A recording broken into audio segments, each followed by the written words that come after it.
देवी सर्वभूतेषु विष्णुमायेति शुद्धिता नमस्तस्यै नमस्तस्यै नमस्तस्यै नमो नमः।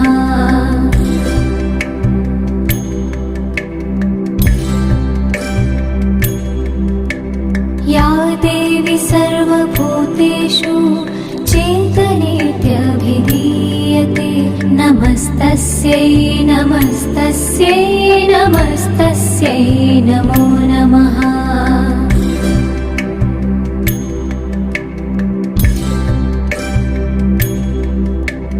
या देवी सर्वभूतेषु बुद्धिरूपेण संस्थिता नमस्तस्यै नमस्तस्यै नमस्तस्यै नमो नमः।